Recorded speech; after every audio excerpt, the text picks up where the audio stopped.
సాదా బైనామాల క్రమబద్దీకరణకు కూటమి ప్రభుత్వం పచ్చజెండా ఊపింది. 2024 జూన్ 15 వరకు తెల్ల కాగితాలపై రిజిస్టర్ కాని భూమి కొనుగోలు పత్రాలు, ఒప్పందాల ద్వారా వ్యవసాయ భూములు కొనుగోలు చేసిన చిన్న, సన్నకారు రైతులు 2027 డిసెంబర్ 31 వరకు దరఖాస్తు చేసుకునేందుకు అవకాశం కల్పించింది. వీరికి స్టాంపు డ్యూటీ, రిజిస్ట్రేషన్ ఫీజు లేకుండా హక్కులు కల్పిస్తారు. దరఖాస్తు అందిన 90 రోజుల్లోగా పరిష్కరించాలని రెవెన్యూ శాఖ ప్రత్యేక ప్రధాన కార్యదర్శి సాయి ప్రసాద్ మార్గదర్శకాలు జారీ చేశారు. విచారణ తర్వాత అసలు ఒప్పంద పత్రాలని సబ్ రిజిస్టర్ వద్ద దాఖలు చేయాలని, సర్టిఫికేటు జారీ చేసి రైతులకు ఇవ్వాలని ఆదేశించారు. దీంతో బుచ్చిరెడ్డిపాలెం రెవెన్యూ కార్యాలయంలో తహసీల్దార్ వెంకటేశ్వర్లు మీడియాతో మాట్లాడారు. ప్రభుత్వం కల్పించిన చక్కటి అవకాశాన్ని సద్వినియోగం చేసుకోవాలని రైతులకి సూచించారు. బుచ్చిరెడ్డిపాలెం మండల ప్రజలందరికీ నమస్కారం. ఈ రోజు మన తహసీల్దార్ కార్యాలయంలో మీడియా సమావేశం ఎందుకు ఏర్పాటు చేశామంటే, ఇటీవలే ప్రభుత్వం సాదా బైనామాకు సంబంధించి ఒక జీవోని రిలీజ్ చేయడం జరిగింది.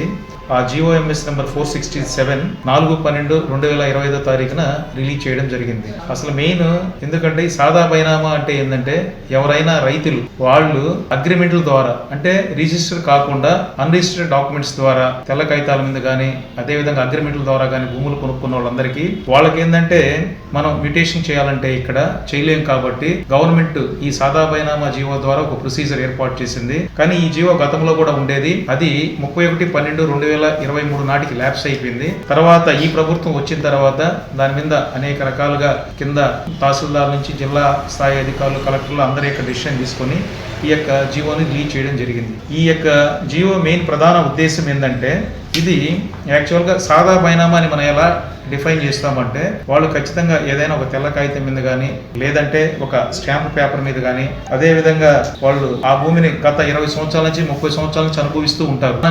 స్మాల్ మార్జినల్ ఫార్మర్స్ కి స్టాంప్ డ్యూటీ కూడా కట్టాల్సిన అవసరం లేదు. అంటే దీని మెయిన్ ప్రొసీజర్ ఎలా ఉంటుందంటే, మనకి యాక్చువల్ గా ఎవరైతే పొలం కొన్న వాళ్ళకి అమ్మిన వాళ్ళకి ఇద్దరికి నోటీసులు ఇస్తాము, 11, 12 నోటీసులు ఇస్తాం. ఆ తర్వాత అవి రెండు మనం ఎక్కడికి వెళ్ళి ఎంక్వైరీ చేసుకున్న తర్వాత 13A, 13B, 13C అని 3 ఫార్మ్స్ ద్వారా ఏంటంటే, 13Aలో ఏంటంటే మనం సబ్ రిజిస్ట్రార్ గారిని అడుగుతాము స్టాంప్ డ్యూటీ ఎంత కట్టాలని, వీలో వాళ్ళు పంపిస్తారు. 13Cలో మళ్ళీ మనం ఆర్డర్ ఇస్తాము. ఆ యొక్క స్టాంప్ డ్యూటీ కూడా చిన్న సన్నకారు రైతులు కట్టుకోలేరనే ఒక సదుద్దేశంతో గవర్నమెంట్ దాన్ని ఎగ్జంప్షన్ ఇచ్చింది. ఇక్కడ స్మాల్ ఫార్మర్ అంటే ఎవరైనా ఒక రైతుకి 2.5 ఎకరాలు మాగాణి 5 ఎకరాలు మెట్ట ఉన్న వాళ్ళని మనం స్మాల్ ఫార్మర్ అంటాం అనమాట.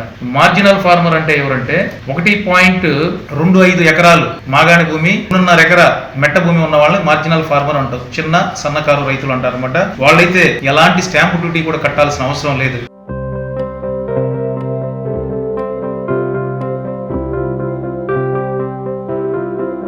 ఆంధ్రప్రదేశ్లోని ఇంటర్మీడియట్ విద్యార్థులకు మరియు తల్లిదండ్రులకు నమస్కారం. ఆంధ్రప్రదేశ్లోని బిగ్గెస్ట్ ఎడ్యుకేషనల్ ఎక్స్పో ఇప్పుడు మన నెల్లూరులో నేషనల్ ఎడ్యుకేషనల్ కన్సల్టెంట్స్ అసోసియేషన్ వారి తరపున డిసెంబర్ 13 మరియు 14వ తేదీల్లో అనిల్ గార్డెన్స్లో నిర్వహించడం జరుగుతుంది. ఈ కార్యక్రమంలో దేశం నలుమూలల నుంచి ప్రసిద్ధిగాంచిన engineering, medical, architecture, MBA management స్టడీస్కి సంబంధించిన బిజినెస్ స్కూల్స్, హోటల్ మేనేజ్మెంట్ మరియు డిగ్రీకి సంబంధించిన విశ్వవిద్యాలయాలు మరియు వారి మేనేజ్మెంట్ అధికారులు మీకోసం అందుబాటులో ఉంటారు.